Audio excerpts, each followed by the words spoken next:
할렐루야. 오늘 예배는 아멘하는 훈련 좀 해야 되겠습니다. 예. 왜냐하면 수요일날 보시면 압니다. 아멘 제대로 똑바로 크게 안 하시면 혼납니다.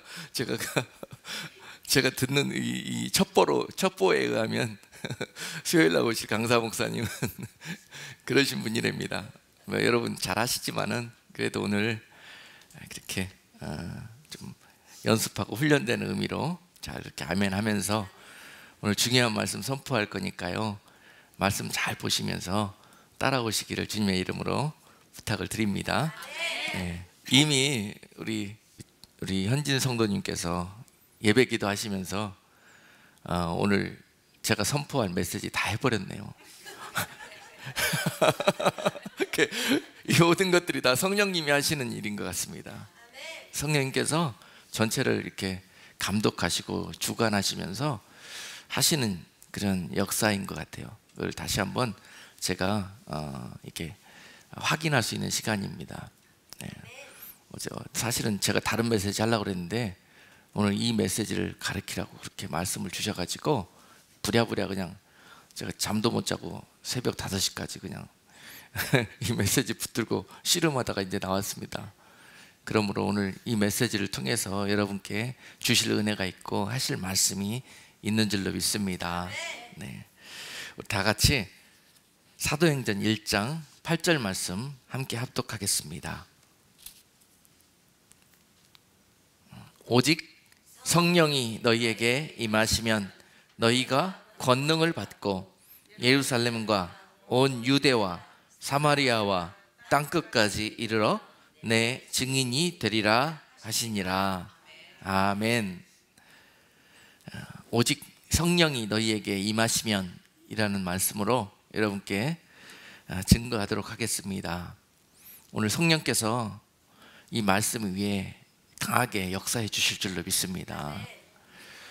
우리 성령이 없는 그리스도인의 삶이란 성령을 경험해 보지 못하고 성령을 알지도 보지도 듣지도 못한 이 믿는 자의 삶이란 마치 공기 없는 세상을 살아가는 사람들의 모습하고 똑같고요, 마치 물 없는 물고기가 그 물속에서 살아가야 되는 그런 엄청난 재난, 재앙, 이런 모습이 바로 성령 없는 그리스도인들의 믿음의 길입니다. 도저히 성령님 없이는요, 이 세상을 믿음으로 살 수도 없고 하나님을 알 수도 없고 하나님의 마음도 헤아릴 수도 없고 보이지 않는 하나님의 나라를 볼 수도 없고 이해할 수도 없고 그러므로 믿을 수도 없고, 성령 없는 그리스도인들은 껍질뿐입니다. 생명이 없고 그 안에 진짜로 참 만족과 기쁨과 소망과 그런 권능이 없는 이 세상의 삶을 살 수밖에 없다는 거예요. 그러므로 그리스도인들에게 성령이란 생명과도 같은 것입니다. 영원한 우리들의 소망과도 같은 것입니다.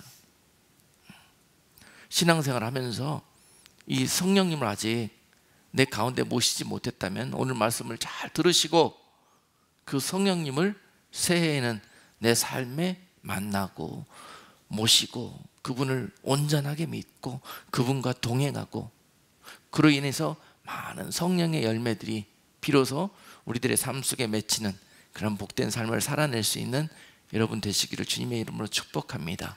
오늘 말씀이 그런 권능을 여러분께 선물로 주시리라 믿습니다. 그 성령님은 우리에게 마치 바람과 같으신 분이십니다. 그 성령님은 우리에게 마치 어머니의 품같이 따뜻하고 우리에게 그 조건 없는 사랑을 예비하시고 다가오시는 분이십니다. 그 성령님은 때로는 강력하게 불처럼 우리에게 역사하셔서 나타내기로 하지만은요, 또한 그 성령님은 흔적도 없이 마치 바람이 지나가는 것처럼 우리 가운데 지나가기도 하시고, 그 성령님은 때로는 비둘기처럼 오신다고 그랬습니다. 조용하고 부드럽고 온유하게 그렇게 티도 안 나면서 우리에게 함께 하시는 그런 분이시라고 성경은 우리에게 말씀해 주십니다. 그러므로 많은 분들이 지금 내가 성령님과 함께 하시나, 성령 충만한 삶을 살고 있는가, 이런 것들을 어떤 분들은 강력하게 체험하고 느끼면서 날마다 확인하면서 사시는 분도 있고, 어떤 분들은 과연 나와 성령님이 함께 하시는 것인가, 이것이 느껴지지도 않고 확신이 들지 않는 그런 신앙생활을 하고 계시는 분도 있을 수 있습니다. 그러나 분명히 하나님을 인격적으로 나의 구주로 고백하고 거듭난 성도들에게는 성령님이 함께하여 주신다는 약속이 있습니다. 그분의 인격에 따라서 성령님은 비둘기처럼 그분께 다가가실 수가 있고요, 그분의 인격에 따라서 하나님은 그와 불처럼 그분의 성품을 나타낼 수도 있습니다. 그러므로 우리가 너나 할 것 없이 어떤 분 불처럼 뜨겁게 그렇게 역사하시는 그런 것들만 보면서 나는 왜 저 불이 나에게 오지 않는가, 이런 생각이 들면서 성령님이 나와는 함께하지 않는다, 이런 생각이 할 수도 있는데요, 그렇지 않습니다.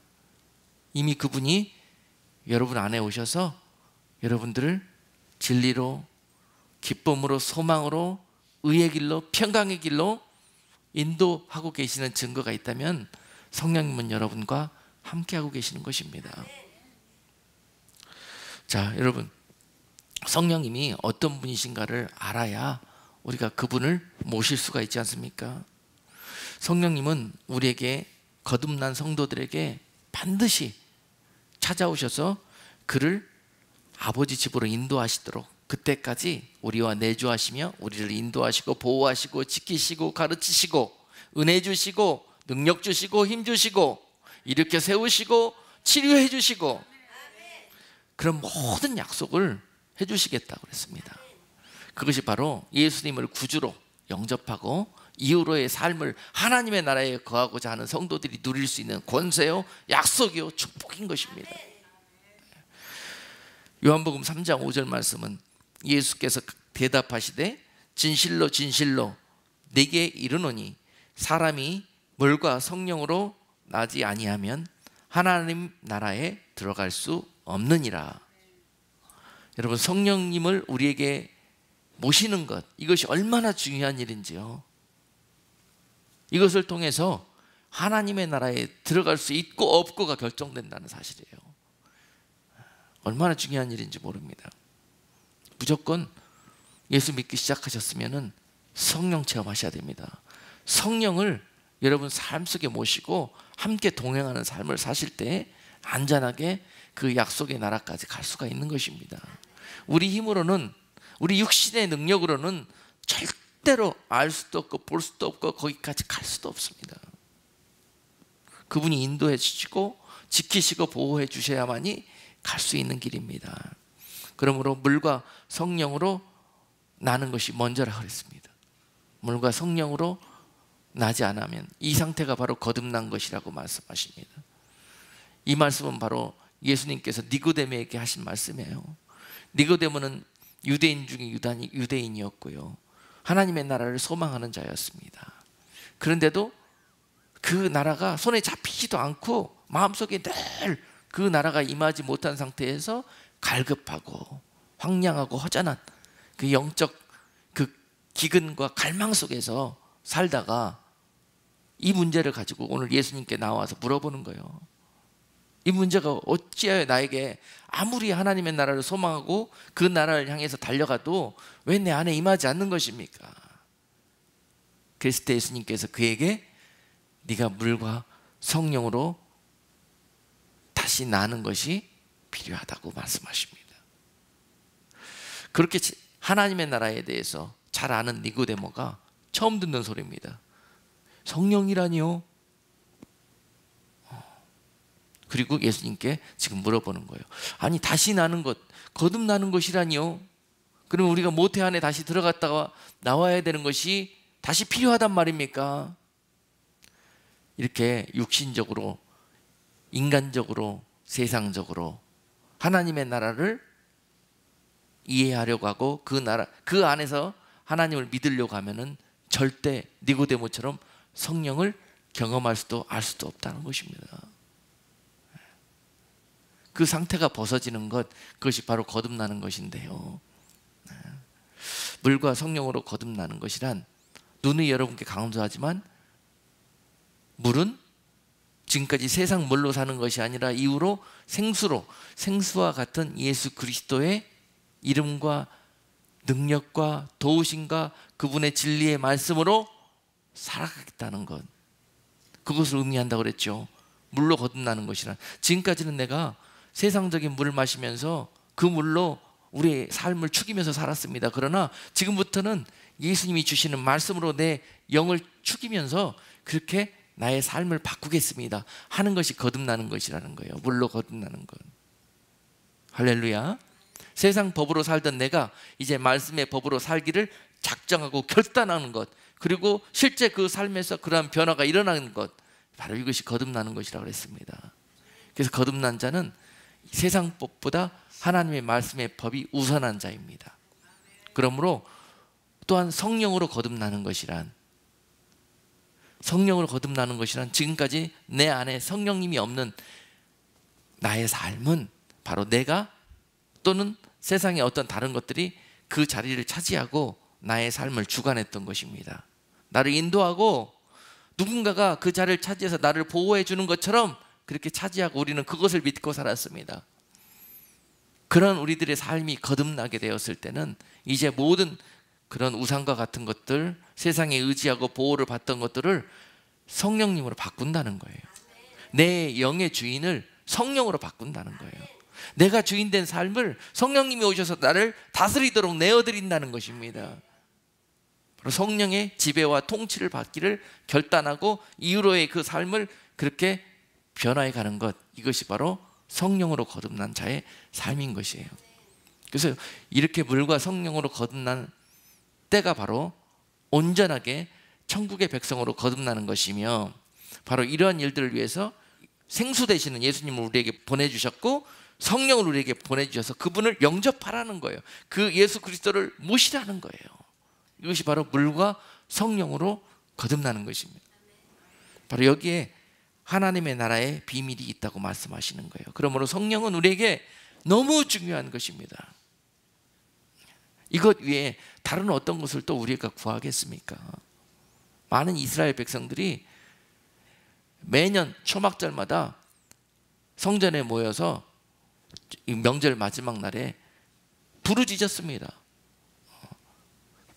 성전 앞에 수양 뻗은 나무 가지를 꺾어다 놓고, 그 나무, 꺾인 나무가 얼마나 빨리 시들고 마르겠습니까? 거기에 물을 부어대면서요, 물을 부어대면서 이렇게 이 나무가 마르지 않도록 우리가 물을 부으는 것처럼 우리에게도 마르지 않도록 물을 부어달라고, 생수가 우리 가운데 우리 배에서 끊이지 않게 흐르도록 우리에게 은혜를 부어달라고 그 백성들이 하나님 앞에 그렇게 초막절 마지막 날에 부르짖었습니다. 요한복음 7장에 보면은 그런 그들에게 예수님께서 찾아가셨어요. 그래서 너희가 그렇게 마른 막대기에 의지해서 그렇게 구하지 말고 생수의 근원 되시는 예수, 그분이 바로 너희 옆에 있는데 너희는 과연 어디를 보고 부르짖느냐고 그들에게 말씀하시는 거예요. 바로 지금 이 시대에도 성령님은 우리에게 찾아오셔서 내가 너희들 옆에서 너희가 나를 부를 때까지 너희 안에 들어가 먹고 마시기 위해서 기다리고 있는데, 너희가 나를 찾으라, 나를 부르라, 나를 두드려라, 내가 너희에게 들어가 먹고 마시리라. 그러면서 너희를 성령 충만으로 인도하시며 지키시며 보호하시겠다고 그렇게 말씀하시는 것입니다. 그분이 성령님이십니다. 그러므로 성령으로 거듭나는 것이란 생명과 같은 것입니다. 생명과 같은 것이에요. 그래서 이 성령님은 지금 우리가 살아가는 시대에 주인공이십니다. 이미 구약 시대는 성부 하나님의 시대였고요, 그분의 사역에 하는 기간이었고, 또 예수님이 오셨을 때, 바로 예수님이 초림하셨을 때 사건은 성자 하나님으로 사역하시는, 역사하시는 시대였습니다. 그리고 그 예수님 성자가 가시고, 그리고 내가 가면은 너희에게 보혜사를 보내주시겠다고 그러셨습니다. 성령을. 그래서 너희가 세상 끝날까지 그 성령이 너희와 함께하며 그 길로 너희를 인도하시리라, 보호하시리라는 그런 약속을 주시면서 지금 다시 세상 끝날이 오기 전까지 성령님께서 그 백성들을 인도하고 지키고 보호하시는 기간이라는 것입니다. 지금 그래서 성령의 시대예요.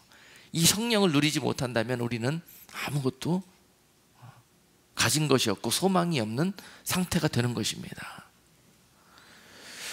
자, 그 성령님은 너무도 자상하시고 인내하시고 사랑스러운 분이십니다. 그래서 그분의 캐릭터를 마치 어머니의 품 같다고 표현하십니다. 어머니가 마치 자녀를 사랑하시는 것처럼 그렇게 우리와 그런 모습으로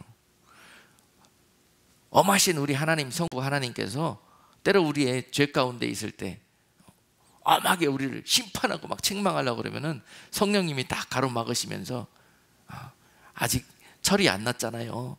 아직 좀 더 기다려주면은 곧 괜찮아질 거예요. 그러면서 계속 우리를 위해서 중보하시고 우리를 지키시고 품에 쌓아가지고 그 의의 길로, 평강의 길로 인도해 가시는 분이 바로 성령님이시라는 거예요. 마치 어머니가 그 자녀를 지키고 사랑하고 인도해 가듯이, 그 얼마나 좋으신 그분이 바로 성령님이신데요. 그 사랑을 오늘 다시 한번 발견하고 그분의 인도하심과 그분의 보호하심과 그분의 품 안에 거하실 수 있는 은혜가 있기를 주님의 이름으로 축복합니다. 그분은 보혜사라고 그러셨습니다. 요한복음 14장 16절 말씀은요, 내가 아버지께 구하겠으니 그가 또 다른 보혜사를 너희에게 주사 영원토록 너희와 함께 있게 하시리니 라고 약속하십니다.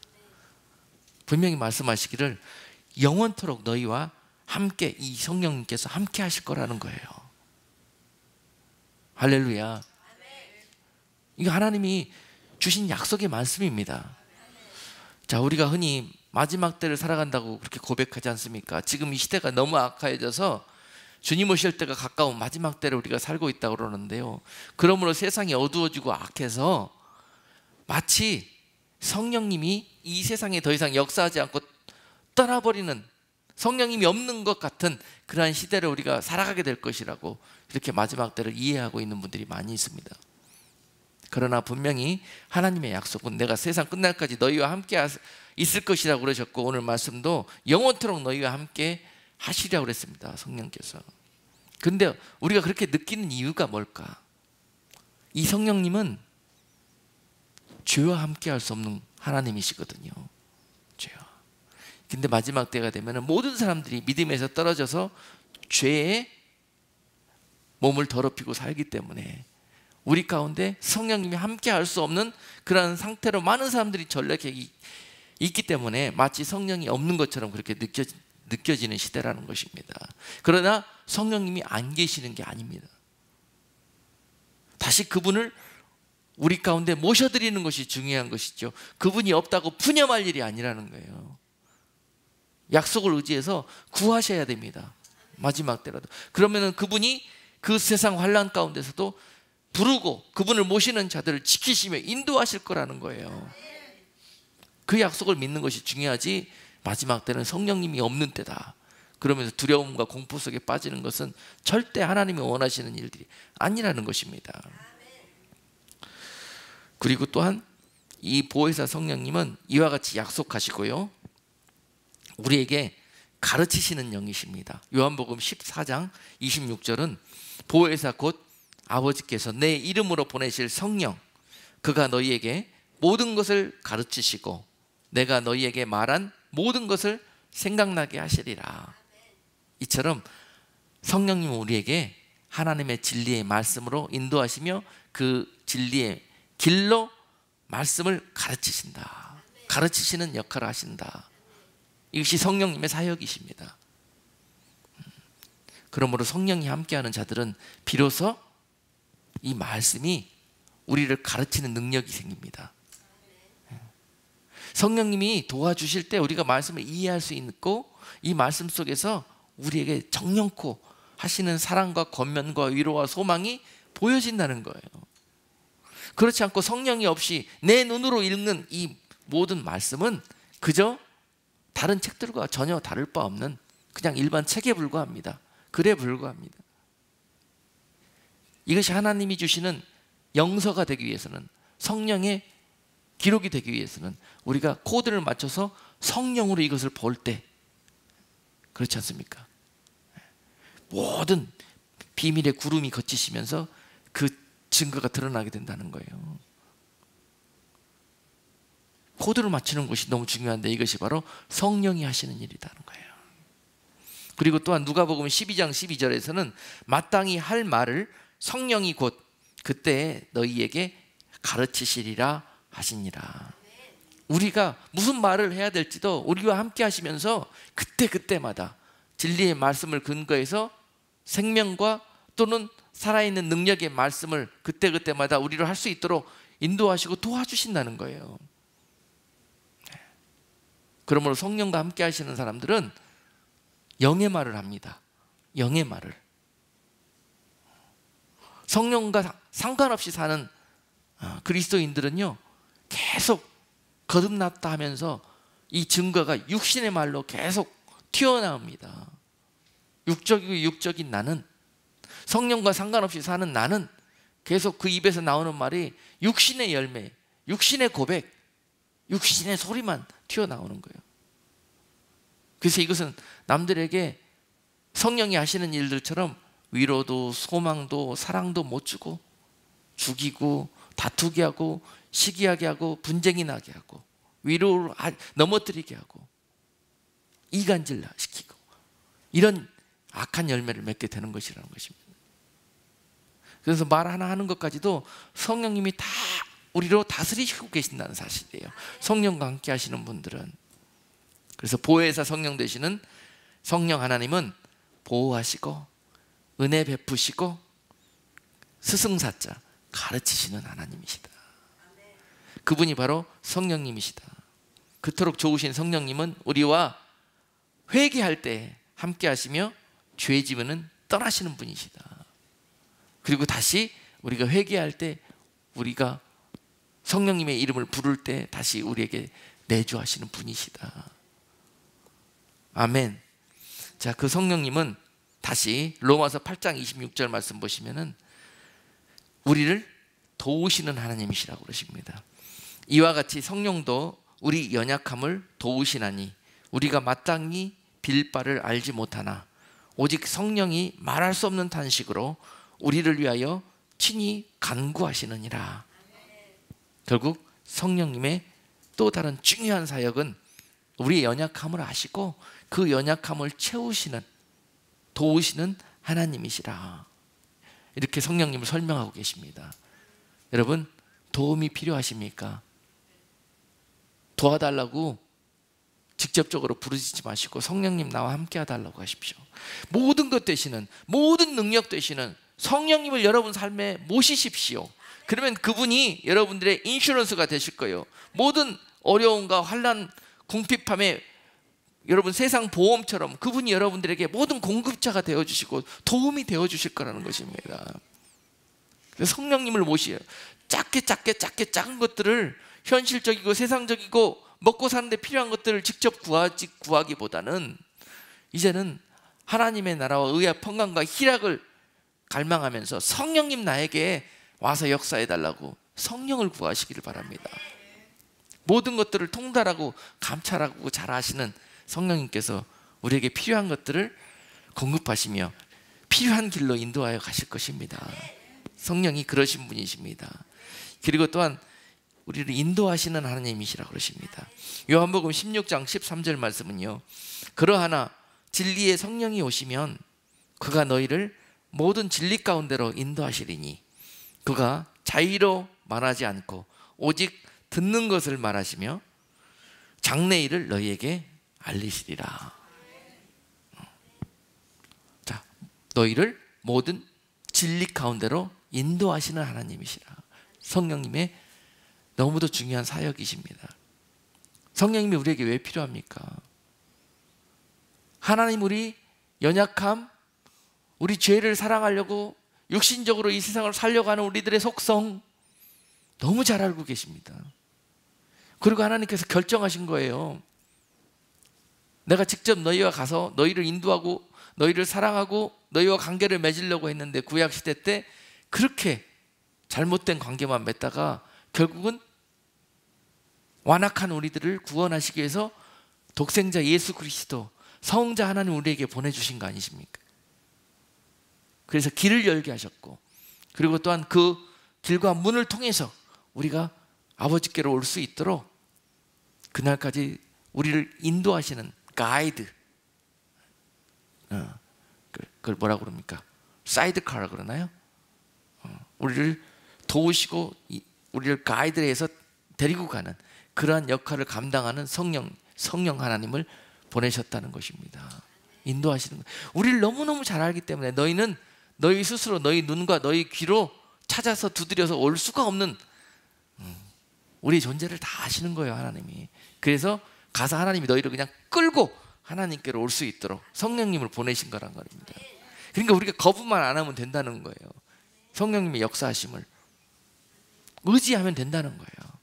성령님, 나 좀 도와주세요. 나 좀 데리고 가주세요. 나 좀 인도해 달라고.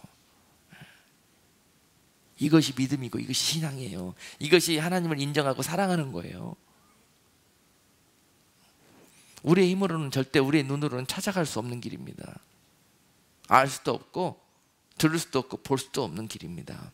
그 길을 성령님이 오셔서 너희로 이 모든 진리 가운데로 인도하시리라는 약속입니다. 그리고 또한 요한복음 16장 13절 말미에 보면은 그 성령님은 오직 듣는 것을 말하시며 장래일을 너희에게 알리시리라고 말씀하십니다. 장래일을. 성령 받으면은요, 우리에게 하나님의 영이 함께 하심으로 하나님의 영이 우리로 알게 하시고 보게 하시고 또 미리 장래일까지 알게 하시는 예언과 예지의 능력을 주십니다.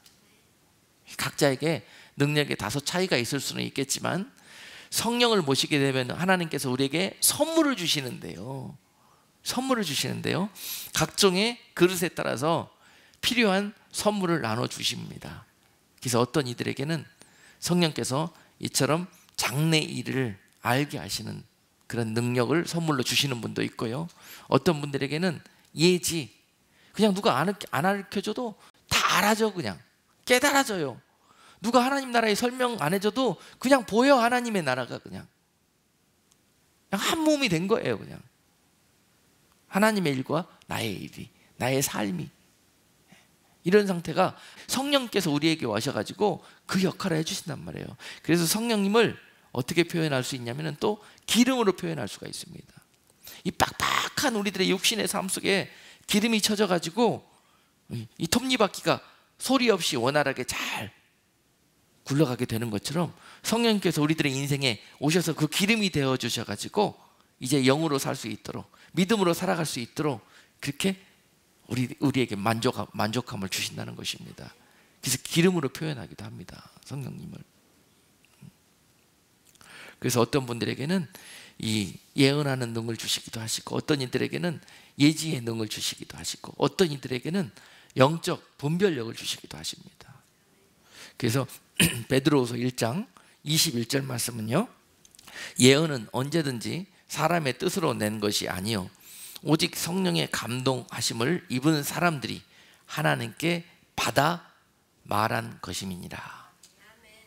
성령이 오셔서 내 힘으로 이야기하지 않고 성령의 인도하심으로 말하게 하는 것들이 있습니다. 그런데 이게 조심해야 될 것이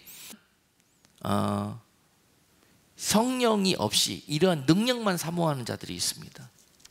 성령은 이해하지 못하고 이런 능력을 받는 것이라고 해서 받는 결과만 사모하고 이것을 달라고 자꾸 정욕적으로 구하는 자들에게는요, 또 악한 영이 이러한 능력을 줄 수도 있다는 것을 우리는 기억하고 넘어가야 합니다. 그래서 악한 영들이 정욕적으로 이러한 선물을 구하는 자들에게 와서 성령이 주는 것처럼 와서 이런 예언과 예지와 또 분별력을 주는 것처럼 와서 한다는 거예요. 그걸 잘 분별하는데 과연 성령이 주는 것인지 아니면은 또는 내가 정욕적으로 이것을 구하다가 악한 영에게 이 능력을 받은 것인지를 잘 분별해야 되는데, 이것은 열매를 보면 알 수 있습니다. 하나님 이것을 우리 마음대로 임으로 정욕적으로 쓰라고 주는 선물이 아니거든요. 이것을 주면서 우리가 망하는 길로 가라고 주는 선물이 아니거든요. 이것을 받아가지고 잘못 쓰다가는 망합니다. 망하는 거예요. 그렇기 때문에 받을 그릇이 된 자들에게 선물로 주시는 거예요. 누구나한테 다 주는 건 아닙니다. 그래서 받은 그릇을 예비하신 분들, 특히 깨끗하고 겸손한 그릇들에게, 욕심이 없는 그릇들에게 이 선물을 주십니다. 그래서 목적은 뭐 하시려고요? 하나님의 일들이 되어지게 하려고, 하나님의 나라가 그를 통해서 확장되게 하려고, 하나님의 나라가 그에게 능력을 주어가지고 권능을 주셔서 나의 증인의 삶을 살게 하시려고, 오늘 말씀처럼 사마리아와 땅끝까지 가서 나의 복음을 들고 하나님의 나라를 위해서 영혼을 구원하는 그러한 예수 그리스도의 증인의 삶을, 제자의 삶을 살아갈 수 있도록 선물로 그 능력을 나눠주시는 거란 말입니다. 우리가 세상 살아가면서 받은 예지와 그 예언의 능력을 가지고 점치고 다니라고, 또 자기의 이름을 높이고 다니라고, 그걸로 돈 벌고 다니라고 이 선물을 주시는 것이 아니란 말입니다. 이 능력을 받고 내가 행하는 일로 인해서 과연 무슨 열매가 맺히는가를 보면 알 수 있습니다.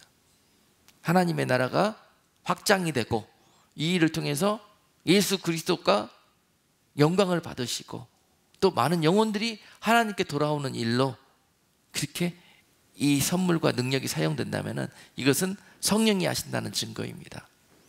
그러나 이 능력을 받아가지고 하나님의 나라와는 상관없이 자기가 다니면서 모든 영광을 차지하고 자기가 모든 이권을 차지하고 자기의 나라와 자기의 세상을 확장시켜 나간다면 이것은 분명 그 출처를 다시 한번 생각해 봐야 합니다.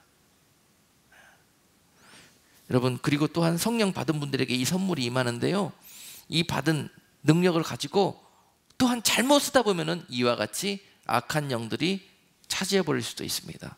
처음은 하나님의 나라로 시작해서 결국은 세상 나라로 끝나게 되는 많은 사람들을 여러분 볼 수 있지 않습니까? 이것이 바로 무엇 때문에 그러느냐? 그릇이 준비 안 된 상태에서 거기에 하나님이 능력과 선물을 담아 주셨기 때문에 이러한 결과를 맞이하게 된다는 거예요. 하나님께서 너무나 많은 시행착오를 저와 여러분들을 통해서 하셨기 때문에 지금은 두드려보고 달아보고 저도 될지 안 될지 몇 번 생각해 보시고 사랑하시니까,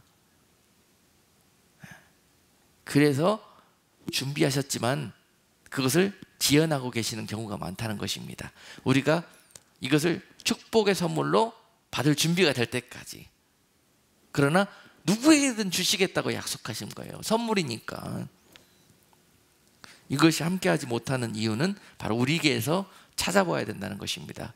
그리고 설령 이것을 받았더라도 몇 번 두렵고 떨림으로 겸손함으로 이것을 사용할 때 하나님께서 더 큰 능력과 은사와 지경을 넓혀주셔서 그를 통해서 예수 그리스도의 증인으로 이 세상에 그 사역을 감당할 수 있게 하신다는 것이에요. 얼마나 중요한 일인지 모릅니다. 먼저 이 성령을 받아야만이 모든 일이 되어집니다. 사역도 마찬가지입니다. 성령 받지 않고 신학교 졸업했다고 사역하는 것이 아닙니다. 하나님의 영을 받고 하나님의 마음을 받고 하나님의 뜻과 하나님의 마음을 모르면서 어떻게 그 마음을, 그 뜻을 전합니까? 세상에 그 마음으로 양들을 돌보게 됩니까? 있을 수 없는 일입니다. 그래서 무슨 일을 하든지 간에 성령 받는 것이, 성령으로 임하는 것이 첫 번째입니다. 그럴 때 그에게 권능이 임하고 그 권능으로 임하는 것입니다. 그런데 그 권능은 무엇입니까? 그러므로 성령이 하는 모든 기능이 그를 통해서 나타나는 상태가 됐을 때 이것이 바로 성령이 너희에게 임하시면 권능을 받고 이 능력을 받는 거예요. 그래서 되어지는 것입니다. 그때부터 사마리아에 가서 복음을 전하고 땅끝까지 가서 복음을 전해서 거기에서 열매가 있고 거기에서 그 사역의 현장이 하나님의 나라로 변하게 되는 거예요. 성령을 전파하는 바로 도구로 삼기 위해서 이런 능력을 주신다는 것입니다. 그리고 고린도전서 2장 13절에서 보니까 이 모든 일들은 신령한 일은 신령한 것으로 분별한다고 그랬습니다. 무엇보다도 이 분별하는 능력을 이 마지막 때에 이 능력을 받지 못하면은 마지막 때는 마태복음 24장에 보면은 미혹과 미혹의 시대라고 그러지 않습니까? 미혹과 유혹이 난무하는 시대. 그 속에서 우리가 안전함을 입고 성령의 인도함을 쫓아 생명길로 끝까지 가기 위해서는 분별하는 능력이 필수적으로 그 능력을 받으셔야 합니다. 분별하는 능력. 세상을 초월하고 육신의 삶을 넘어선 자들이 이 분별할 수 있는 능력이 찾아옵니다.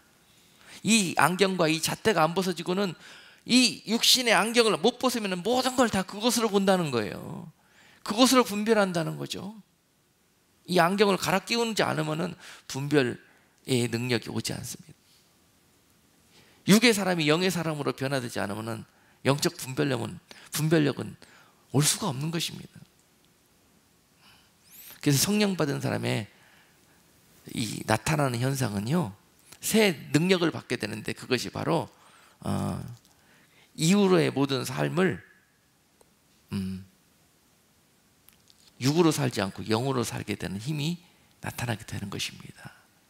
말씀 마지막 부분에 우리가 성령을 모시게 되면은 우리 삶 속에 어떤 일이 벌어지는가에 대해서 좀 살펴볼 것인데요, 그때 보도록 하겠습니다.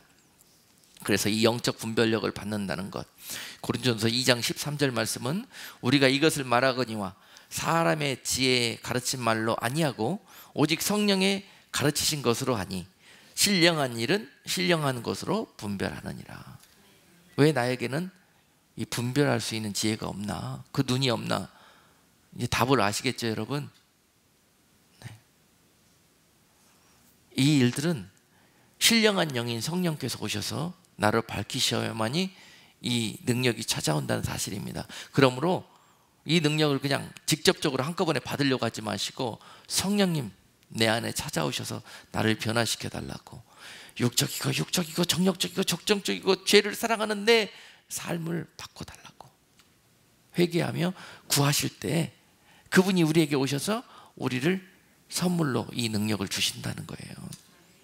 그리고 각종의 권능과 각종의 은사들을 주신다고 고린도전서 12장에서 말씀하고 계십니다. 어떤 이들에게는 병 고치는 은사를, 어떤 이들에게는 방언하는 은사를, 어떤 이들에게는 영을 분별하는 은사를, 어떤 이들에게는 많은 귀신 쫓고 능력을 행하는 그런 역사들을 주시겠다고 약속하고 계시는 것입니다.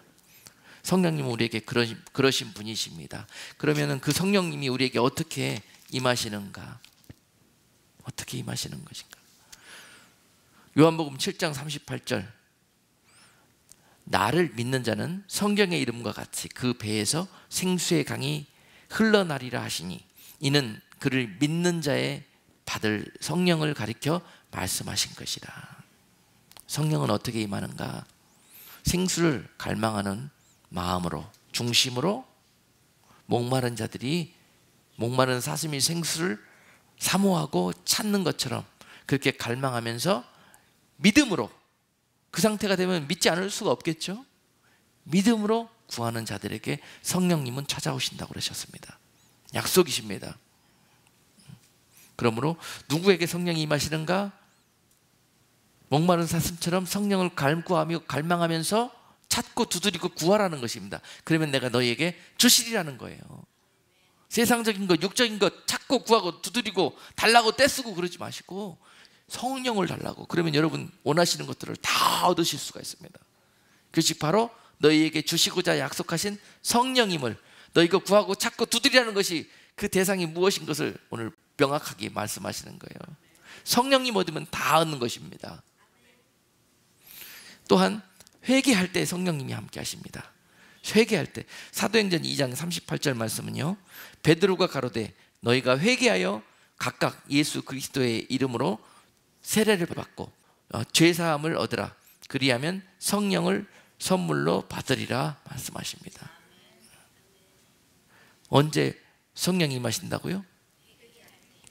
너희가 회개하여 예수 그리스도의 이름으로 세례를 받을 때 성령이 임하신다고 했습니다. 실제로 마태복음 3장인가요? 보시면은 예수님께서도 죄를 회개할 것이 없으시지만은 그 자리에서 세례 요한에게 세례를 받으실 때 그곳에 바로 사랑하는 내 아들이라 성부 하나님의 음성이 계셨고, 또한 그 자리에 비둘기처럼 성자 하나님인 예수 그리스도에게 성령께서 함께 하시는 것을 볼 수 있습니다.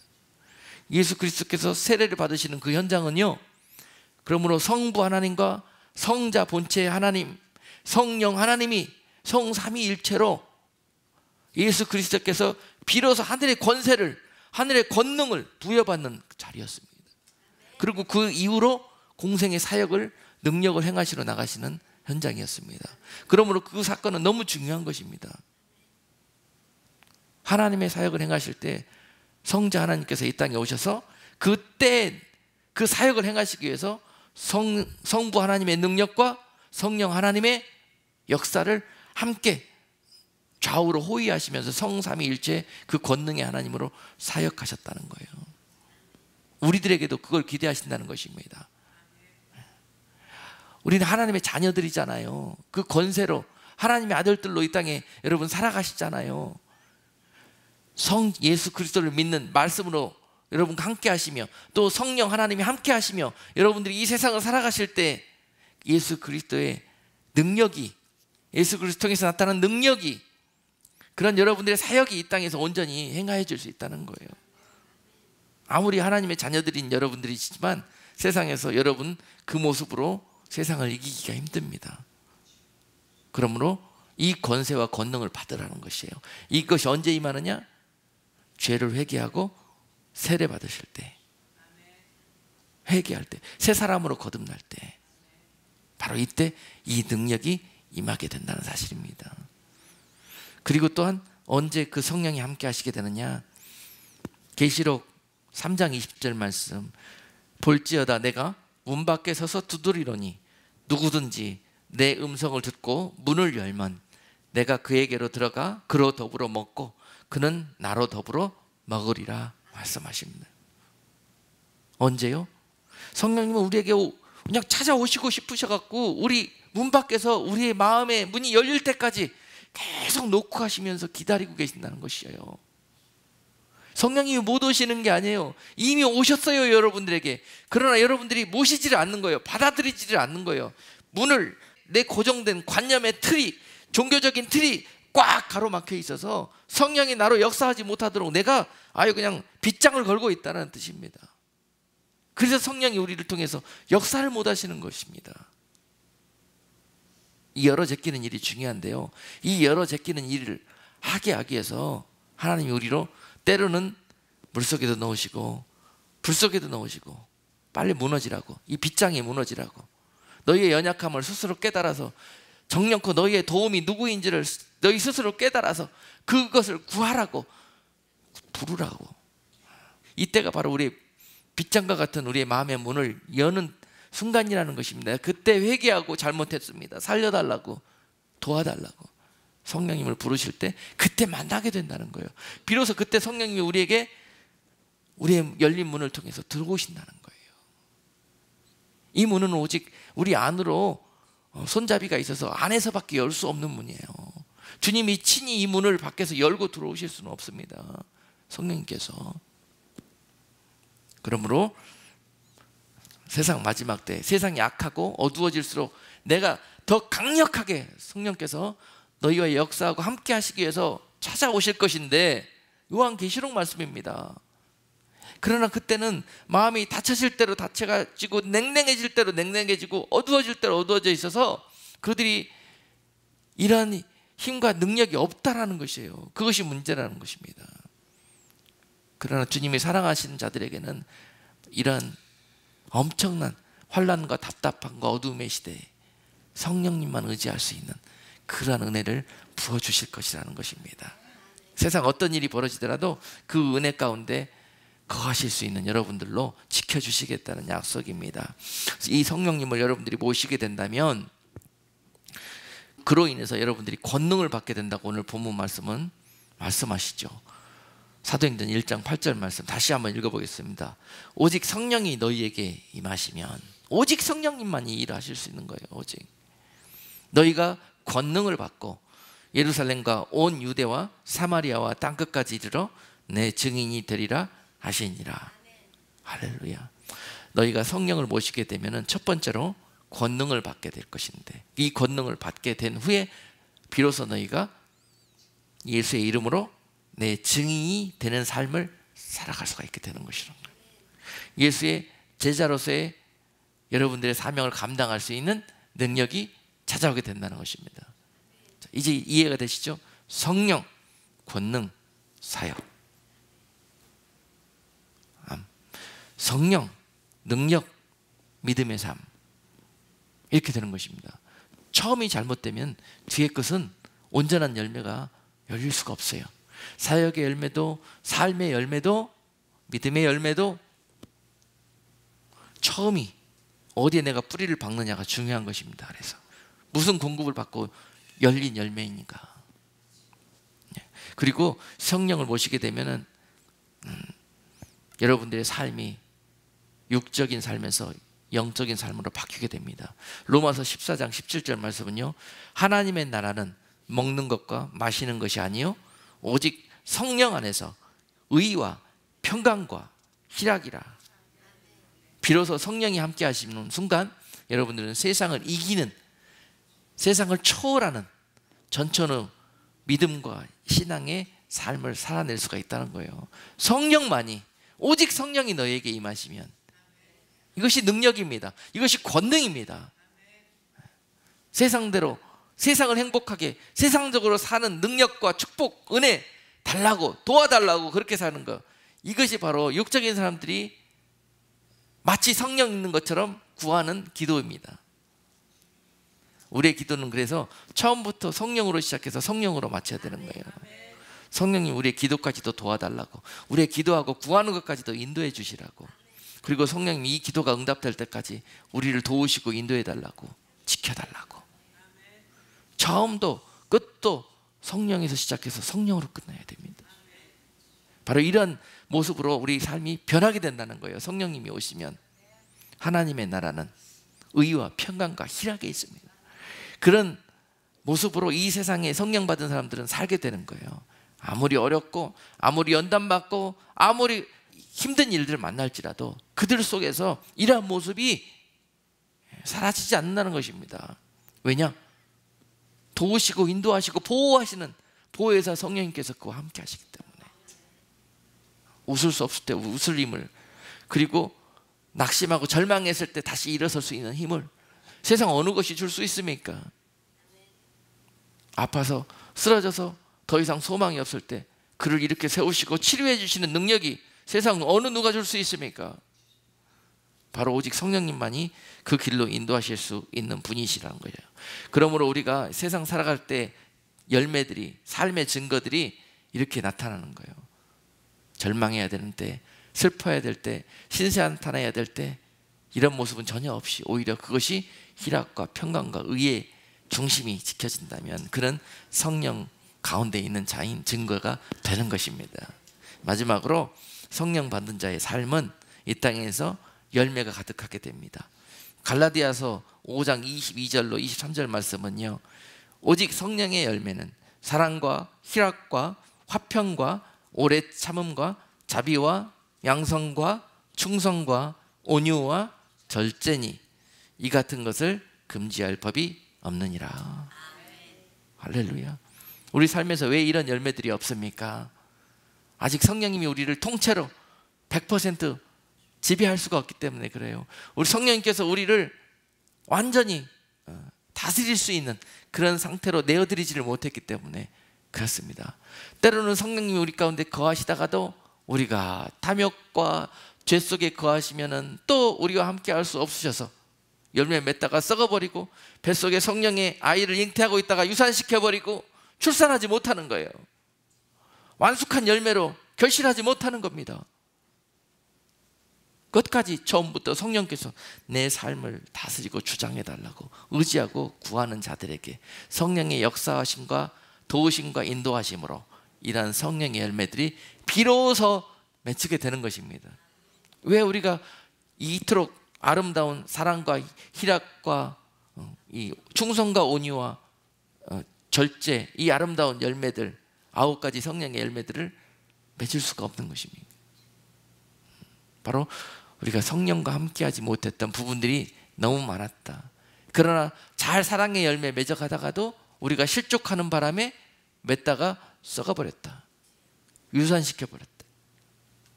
그러나 여러분, 새해에 이제 이 말씀 우리가 이제 올해 마지막 달 보내면서 주시는 이유가, 새해에는 정말 이런 성령과 함께 동행함으로 말미암아서 그토록 여러분들이 갈망하시는 그런 성령의 열매가 여러분 믿음의 삶 속에서 가득가득 주렁주렁 맺히는 은혜와 복을 주시기 위해서, 오늘 그 길로 축복하시기 위해서 여러분들을 초청하시는 줄로 믿습니다. 그 성령님과 함께 새해 그렇게 영적인 믿음의 농사 잘 지으셔가지고 하나님께서 그렇게 기뻐하시는 그런 아름다운 열매 맺으셔서 주님 앞에 귀한 상급 받아 누리는 여러분 되시기를 주님의 이름으로 축복합니다. 기도하겠습니다. 거룩하신 하나님, 오늘 우리가 목마르고 배고프고 절망 가운데 이 세상의 삶을 살아갈 수밖에 없었던 이유가 성령이 우리와 함께 하시지 못하였던 이유였음을 알게 하셨고, 이후로 성령님께서 우리와 함께 하시겠다는 약속과 함께 그분의 모든 사랑하심과 인도하심과 보호하심과 또 우리의 필요한 모든 것들을 공급하시는 분이시라는 것을 알게 하셨사오니, 우리의 영으로 우리와 함께 하시는 성령의 은혜로 말미암아서 우리가 깨닫고 믿고 붙들어서 새해에는 이런 성령님의 은혜 가운데 성령으로 살게 하시고, 성령이 주시는 놀라운 성령의 결실로 말미암아 하나님 앞에 큰 축복 받아 누리는 복된 성도들 되게 하여 주시옵소서. 예수 그리스도 이름으로 감사하며 기도 올리옵나이다. 아멘.